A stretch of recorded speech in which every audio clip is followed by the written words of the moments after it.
आगे खरीदने वाला बैठा होना चाहिए, तभी आप जाके बेच पाएंगे। अगर आगे कोई खरीदने वाला नहीं है तब तक आप बेच पाएंगे ही नहीं। बहुत सारे कमेंट्स के बाद हमने डिसाइड किया है कि एक पूरी सीरीज ETF के ऊपर लाई जाए। मतलब ETF के बारे में A to Z सारी चीजें मैं आपको इस सीरीज के अंदर बताने वाला हूं। इस सीरीज के अंदर मैं आपको ये भी बताऊंगा कि आखिर में ETF क्या होता है, ETF कैसे काम करता है, कौन सा ETF आपके लिए बेस्ट होने वाला है, ये सारी चीजें मैं आपको बताऊंगा। तो आज इस सीरीज का पहला वीडियो होने वाला है। तो इस वीडियो के अंदर हम यही डिस्कस करेंगे कि आखिर में इंडेक्स फंड और ETF में क्या डिफरेंस है। अब बहुत सारे लोग हैं जो कंफ्यूज रहते हैं इन दोनों के बीच में कि आखिर में इंडेक्स फंड में तो वही काम करता है, इंडेक्स को फॉलो करता है, और ETF भी वही काम करता है, इंडेक्स को फॉलो करता है। बट इसमें असली डिफरेंस क्या है ये हम आज इस वीडियो के अंदर जानने वाले हैं। तो पूरे वीडियो को ध्यान से वॉच करिएगा एंड इस पूरे सीरीज को अच्छे से वॉच करिएगा, क्योंकि इस पूरे सीरीज के अंदर मैं आपको ETF के बारे में A to Z सारी चीजें बता देने वाला हूं। एंड सबसे मोस्ट इंपॉर्टेंट, इस सीरीज के अंदर नोट्स लेके जरूर बैठिएगा, क्योंकि नोट्स बहुत इंपॉर्टेंट है नोट करने के लिए। क्योंकि अगर आप ETF इन्वेस्टर हैं या इन्वेस्ट करने वाले हैं, या आप इंडेक्स फंड इन्वेस्टर हैं या इन्वेस्ट करने वाले हैं, तो आपके लिए बहुत ज्यादा इंपॉर्टेंट होने वाली है ये वीडियो। तो पूरे वीडियो को ध्यान से वॉच करिएगा। एंड अगर आप इस वीडियो पे पहली बार आए तो वीडियो को लाइक कर दीजिएगा एंड चैनल को जरूर सब्सक्राइब कर लीजिएगा कि आगे आने वाले सीरीज मिस ना हो। तो फिर देर किस बात की, वीडियो को स्टार्ट करते हैं। सबसे पहले हम शुरू करते हैं म्यूचुअल फंड से। अब देखिए, म्यूचुअल फंड के अंदर दो टाइप होते हैं, आप सभी को पता है। एक होता है एक्टिव म्यूचुअल फंड और एक होता है passive mutual fund. Active mutual fund में क्या होता है ना कि एक बंदा बैठा होता है जो आपके पैसे को मैनेज करता है, जिसको हम बोलते हैं फंड मैनेजर। इसीलिए जो लोग जॉब करते हैं, जो लोग बिजनेस करते हैं, जिनके पास टाइम नहीं होता है, वो म्यूचुअल फंड को ज्यादा प्रीफर करते हैं, क्योंकि उनके पास रिसर्च करने का टाइम नहीं होता है। और जो फंड मैनेजर बैठा होता है ना, उसके पास बहुत ज्यादा एक्सपीरियंस होता है, तो वो आपके पैसे को एक अच्छे जगह पर इन्वेस्ट करता है, एक अलग अलग स्टॉक्स में इन्वेस्ट करता है। तो आई होप आपको एक्टिव म्यूचुअल फंड पता चल गया होगा। अब बात करते हैं पैसिव म्यूचुअल फंड के बारे में। अब देखिए, पैसिव म्यूचुअल फंड में कोई भी फंड मैनेजर नहीं होता है, ये पैसिवली मैनेज होता है। मतलब कि ये सीधा सीधा निफ्टी 50 और सेंसेक्स को ट्रैक करता है, मतलब इंडेक्स को ट्रैक करता है। इसलिए हम इसको बोलते हैं इंडेक्स फंड। पैसिव फंड को हम बोलते हैं इंडेक्स फंड, एक तरह से आप इंडेक्स फंड भी बोल सकते हैं। इंडेक्स फंड में क्या होता है कि एक्सपेंस रेशियो कम होता है, मतलब जो भी फीस लगता है ना वो कम होता है, क्योंकि इसमें फंड मैनेजर नहीं होता है, उसकी कोई भी फीस यहाँ पे ऐड नहीं होती है। यहाँ पे सिंपल आपको कम से कम 0.20%, 0.10% इतना ही आपको एक्सपेंस रेशियो पे करना पड़ता है।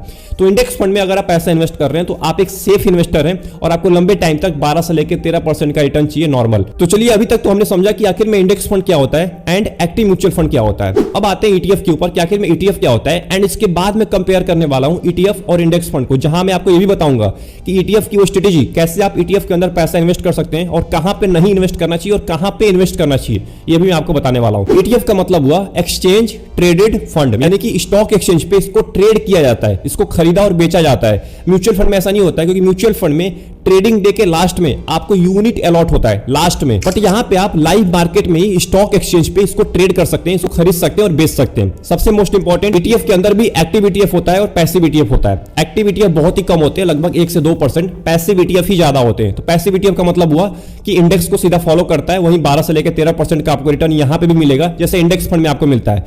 ETF में वही लोग इन्वेस्ट करते हैं जिनको मार्केट को टाइम करना आता है, जिनके पास फुल टाइम है कि वो मार्केट को देख पाए कि मार्केट कहां जा रहा है, कब गिरेगा, कब ऊपर जाएगा, तभी जाके वो बेच और खरीद पाते हैं। क्योंकि ETF को ऐसा बोला जाता है कि जितना ज्यादा मार्केट गिरता है उतना ज्यादा आप ETF खरीदिए और उसके बाद मार्केट जब ऊपर जाएगा तो आपका बहुत ज्यादा प्रॉफिट होगा। चलिए मैं आपको बताता हूं कि आखिर में ETF करने का सही तरीका क्या है और कब आपको पैसा इन्वेस्ट करना चाहिए और कब आपको पैसा नहीं इन्वेस्ट करना चाहिए। इन्वेस्टमेंट करने का एक बहुत ही फेमस रूल है जिसका नाम है 10% रूल। मतलब कि आपको अपने सैलरी या इनकम का 10% पैसा इन्वेस्ट करना ही होता है, वो आपका मन चाहे जहां पे इन्वेस्ट करना चाहते हो आप। अब मान के चलते हैं कि आपका मन कर दिया कि मेरे को ETF के अंदर इन्वेस्ट करना है उस 10% को, तो चलिए मैं आपको बताता हूं कि आखिर में कब आपको इन्वेस्ट करना है और कब आपको इन्वेस्ट नहीं करना है। अब मान के चलते हैं कि आपकी सैलरी है 30,000 रुपए और आपको उसका 10% इन्वेस्ट करना है, यानी कि 3,000 रुपए।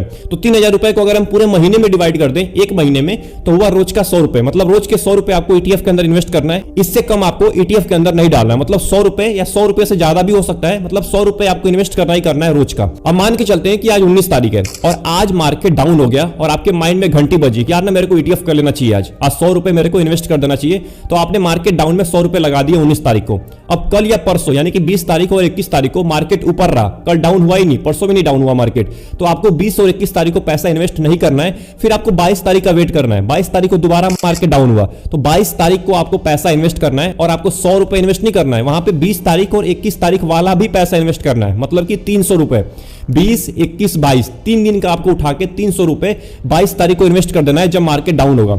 फिर आपको वेट करना है, फिर आपको थोड़े दिन का वेट करना है जब तक मार्केट ऊपर रहा, 4 दिन, 5 दिन, 6 दिन मार्केट ऊपर रहा, आप इन्वेस्ट ना करिए। 7वें दिन आपको सबका जोड़ के एक ही बार में पैसा इन्वेस्ट कर देना है। ऐसे आपको ETF करना है, यही सबसे बेस्ट तरीका है ETF करने का। अब इससे फायदा क्या होगा ना कि जब मार्केट डाउन होगा तो यूनिट की प्राइस कम हो जाती है, NAV का प्राइस कम हो जाता है। जब NAV का प्राइस कम हो जाएगा तो आपको ज्यादा मिलेंगे यूनिट, जब ज्यादा यूनिट मिलेगा तो आपको आगे चल के वही फायदा देने वाला है लॉन्ग टर्म में। तो ऐसे ETF किया जाता है, यही सबसे बेस्ट तरीका ETF करने का। जब भी मार्केट डाउन हो उसी टाइम पे पैसा इन्वेस्ट करिए महीने में, भले आपके 30 दिन हो महीने में, और 30 दिन में मान के चलिए 20 दिन मार्केट खुला रहता है, 20 दिन के अंदर में मान के चलते हैं कि 10 दिन में मार्केट ऊपर रहा तो 10 दिन आपको पैसा इन्वेस्ट नहीं करना है, केवल 10 दिन ही करने हैं 20 दिन में।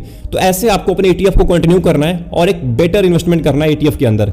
अब बात कर लेते हैं इंडेक्स फंड में कैसे इन्वेस्टिंग होती है। देखिए इंडेक्स फंड में सिंपल है, आपको SIP करना होता है, एक डेट होता है उसको चूज करना है। अब मान के चलिए आपकी सैलरी आती है 1 तारीख को, तो आपको 1 तारीख को डेट चूज कर लेना है, 1 तारीख को अपना SIP डेट उसमें लगा देना है, ऑटोमेटिक आपके बैंक अकाउंट से पैसा कट जाएगा इंडेक्स फंड के अंदर। केवल वहां पे आपको एक SIP अमाउंट चूज करना है एंड SIP डेट चूज करना है। इसके अलावा आपको इंडेक्स फंड के अंदर कुछ नहीं करना होता है। उसके बाद जो भी करना होता है वो इंडेक्स करता है, ऑटोमेटिक वो इंडेक्स को फॉलो करता है, निफ्टी 50 और सेंसेक्स को, उसके हिसाब से ग्रोथ करना स्टार्ट कर देगा। तो आई होप आपको समझ में आ गया होगा कि आखिर में ETF में कैसे इन्वेस्ट किया जाता है एंड इंडेक्स फंड में कैसे इन्वेस्ट किया जाता है। अब आगे बढ़ते हैं अपने अगले पॉइंट के ऊपर जिसका नाम है मैनेजमेंट। आखिर में मैनेज कैसे होते हैं दोनों, ETF भी पैसिव मैनेज होता है, इंडेक्स फंड भी पैसिव मैनेज होता है, मतलब कि दोनों पैसिव मैनेजमेंट है, इसको आपको मैनेज करने की जरूरत नहीं होती है, ऑटोमेटिक ये इंडेक्स को ट्रैक करना स्टार्ट कर देता है। तीसरा पॉइंट है एक्सपेंस रेशियो। ETF के अंदर आपको कम एक्सपेंस रेशियो पे करना होता है कंपेयर टू इंडेक्स फंड, क्योंकि इंडेक्स फंड में एग्जांपल के तौर पे 0.20% आपका एक्सपेंस रेशियो है मान के चलते हैं, वहीं ETF के अंदर 0.05% होगा, मतलब कि 0.15% का डिफरेंस हो गया।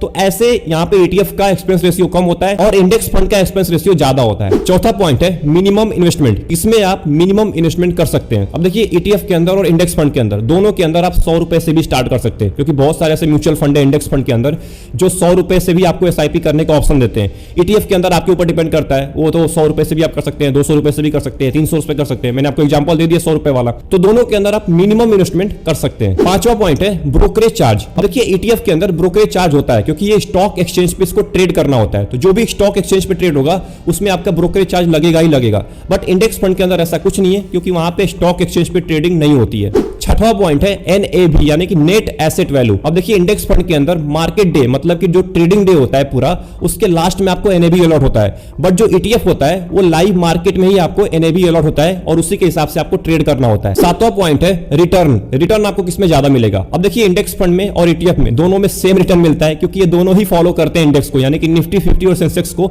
बट एक बात का ध्यान रखिएगा, इंडेक्स फंड में ट्रैकिंग एरर होता है। ट्रैकिंग एरर का मतलब क्या हुआ, मान के चलते हैं कि निफ्टी 50 ने आपको 13% का रिटर्न दिया, तो जो यहां पे इंडेक्स फंड होगा निफ्टी 50 वाला वो आपको 12.5% का रिटर्न देगा, मतलब 0.5% का यहां पे फर्क होता है, वो ट्रैकिंग एरर की वजह से होता है। बट ETF के अंदर ट्रैकिंग एरर नहीं होता है, वहां पे जैसे इंडेक्स ने रिटर्न दिया है वैसे आपको ETF में भी रिटर्न मिलेगा। आठवां पॉइंट है SIP investment. Systematic investment plan करने का किसमें ऑप्शन होता है, वो तो ऑब्वियस सी बात है इंडेक्स फंड में ही होता है। इंडेक्स फंड में आप SIP कर पाएंगे, ETF के अंदर तो आपको बाई और सेल करना होता है। 9th पॉइंट है लिक्विडिटी। ये बहुत इंपॉर्टेंट पॉइंट है। इंडेक्स फंड के अंदर बहुत ही लिक्विडिटी होती है क्योंकि इसमें आप जब चाहें तब आप खरीद सकते हैं, जब चाहें बेच सकते हैं अपने यूनिट को। आपने SIP स्टार्ट किया आज और आपने सोचा कि मेरे को 1 महीने के बाद अपने यूनिट को सेल करना है, तो आप सेल कर सकते हैं, उतना आप रिडीम कर सकते हैं। बट ETF के अंदर ऐसा नहीं होता है। ETF के अंदर आगे खरीदने वाला बैठा होना चाहिए तभी आप जाके बेच पाएंगे। अगर आगे कोई खरीदने वाला नहीं है तब तक आप बेच पाएंगे ही नहीं। अब मान के चलिए कि आपने 100 रुपए का एक ETF खरीदा और आपने सोचा कि यार ये ना 120 रुपए चला गया, अब मैं इसको बेच देता हूं। तो जब बेचा आपने ना उसको, जब आपने बेचने की कोशिश की, तो आगे खरीदने वाले का अमाउंट भी मैटर करता है। अगर वो खरीदने वाला 90 रुपए में चाहता है तो आप बेच ही नहीं पाएंगे उसको 100 रुपए में, 120 रुपए में, तो ये भी बहुत ज्यादा मैटर करता है यहाँ पे। तो जो खरीदने वाला है उसके ऊपर भी डिपेंड करता है कि आप बेच पाएंगे कि नहीं बेच पाएंगे, तो इसमें लिक्विडिटी का बहुत ज्यादा इश्यू होता है। आखिरी पॉइंट है उसका नाम है डीमेट अकाउंट। अब देखिए डीमेट अकाउंट ETF में चाहिए होता है क्योंकि वहां पे स्टॉक एक्सचेंज पे ट्रेड करना होता है, तो ऑब्वियस सी बात है वहां पे डीमेट अकाउंट चाहिए ही चाहिए। इंडेक्स फंड के अंदर कोई भी डीमेट अकाउंट की जरूरत नहीं होती है, आप बिना डीमेट अकाउंट के ही SIP स्टार्ट कर सकते हैं। तो इस पूरे वीडियो को बनाने का मेरा केवल एक ही मोटिव था कि आपको समझ में आ जाए कि आखिर में ETF और इंडेक्स फंड में क्या डिफरेंस होता है, क्योंकि बहुत सारे लोग कंफ्यूज होते हैं क्योंकि इंडेक्स फंड भी इंडेक्स को फॉलो करता है और ETF भी इंडेक्स को फॉलो करता है, बट डिफरेंस कहां पे होता है वो मैंने आपको बता दिया है। तो आई होप आपको पूरी वीडियो अच्छी लगी होगी। अगर आपको पूरे वीडियो में कुछ भी सीखने को मिला तो कमेंट बॉक्स में जरूर टाइप करिएगा कि आपको क्या क्या पॉइंट समझ में आए और कौन सा पॉइंट आपको सबसे अच्छा लगा। मिलते हैं एक और इंपॉर्टेंट वीडियो में एक और इंटरेस्टिंग टॉपिक के साथ, तब तक के लिए आप चैनल को जरूर सब्सक्राइब कर लीजिएगा क्योंकि आगे आने वाली सीरीज आपके लिए बहुत ज्यादा इंपॉर्टेंट है। तब तक के लिए best of luck. Take care.